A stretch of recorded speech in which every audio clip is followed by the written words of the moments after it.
Usahay ga-wonder ko kung giunsa na paghimo ang mga container na perfect kaayong measurement. Awa, 500 ml flat gyud. Pero dali ra guro na kay muro man siya cube. O kani, wala may 3D shape na murag ingani, pero 100 ml gid siya. Giunsa kaya na nila no?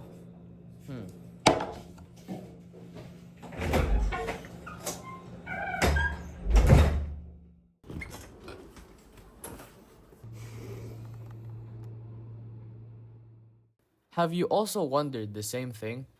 How do companies and factories engineer bottles to fit an exact volume even when the shape looks partially irregular? Most of, if not all of us, have most likely asked, when are we ever going to use calculus in real life? If manufacturers can design something this precise, there must be a way to describe its shape mathematically and figure out its volume without just filling it up and measuring. So, let's take a closer look at how that works.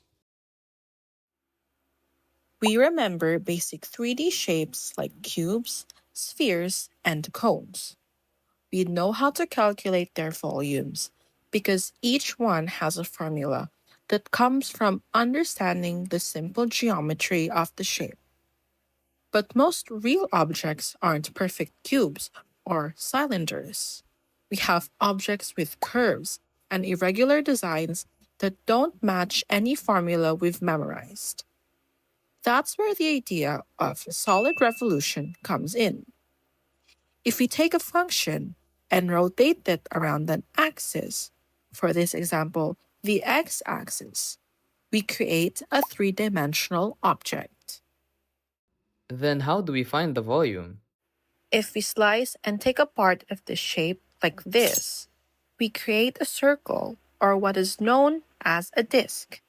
The area of this disk is just the area of a circle, pi r squared. But how does this help us find the volume of the shape? If we take all the slices or disks of the shape and add them all together, we get the volume of the shape. Although it's not as easy as that. We can't actually stack infinitely many disks manually. So instead, we use integration, a method that lets us calculate a total by summing infinitely thin slices across an interval to combine all these disks into one volume. Each thin disk has a very small thickness, which we call dx or dy, depending on the axis of revolution. For this example, it's the x-axis. This represents an extremely small step as we move along the axis, like taking tiny slices through the shape. The volume of each slice is approximately the area of the circle, pi r squared, multiplied by the tiny thickness, dx. But how about the radius? Won't the radius change in every disk? As we move along the shape, the width of the solid can get larger or smaller depending on the curve. This means the radius isn't constant. Rather, it depends on where the disk is at. Therefore, the function we are rotating tells us exactly how far the curve is from the axis at each point. So, it naturally gives us the radius of each disk. In other words, we can write r is equal to f of x. To add up all these slices, we use the integral symbol, which represents the process of summing continuously across the entire shape. In this case, it tells us to accumulate the volume of every disk from one end of the solid to the other, giving us the total volume. This leads us to the formula v is equal to the integral of pi f of x squared dx. But if the function were to be rotated on the y-axis, the volume would then become the integral of pi g of y squared dy. Where we add up the volumes of all the disks along the shape. The limits of the integral tell us where the function or the solid starts to where it stops. As we move from one end to the other, the radius can change depending on the shape, and the integral accounts for those changes automatically. This is called the disk method. By evaluating this integral, we obtain the total volume of the solid formed by rotating the function around the axis. This gives us a way to handle shapes that don't fit into the standard formulas we usually learn. This helps us make sense of irregular shapes and figure out how much space they actually hold, like in a soap bottle, cups, or containers. Now let's take a look at an example. Find the volume of the solid generated by revolving about the y-axis, the region bounded by the graphs of y equals square root of x, y equals 2, and the y-axis. To solve this, let us first extract the given. First, the function revolves around the y-axis, or what we can call as the axis of revolution.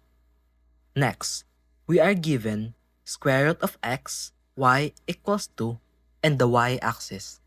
If we plot that in a graph, we get this. We can call this the generator of our solid revolution.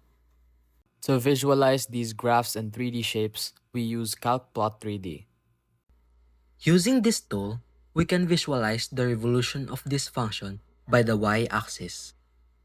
Now, if we cut a slice from this 3D shape perpendicular to the axis of revolution, we get a disk, which is why we use the disk method.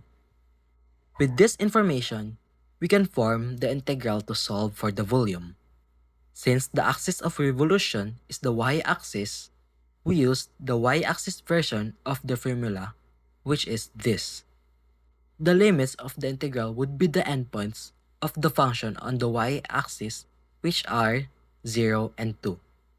The radius or g of y is simply the function, then added with dy. But wait, the function isn't converted in terms of y yet. Let us fix that by squaring both sides of the function.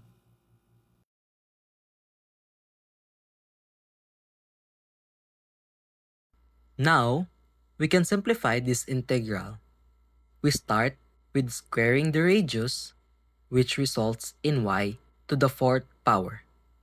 Now, we can solve the antiderivative. We get pi times y to the 5th over 5, evaluating from 0 to 2. Simplifying, we get pi times 2 to the 5th power over 5 minus 0 to the 5th power over 5. This results in pi times 32 over 5 minus 0, which results in the volume of this solid revolution, 32 over 5 pi cubic units. In the end, this shows that even complicated shapes can be understood by breaking them down into simple pieces, which is exactly how we can calculate volume in the real world. Thank you for listening.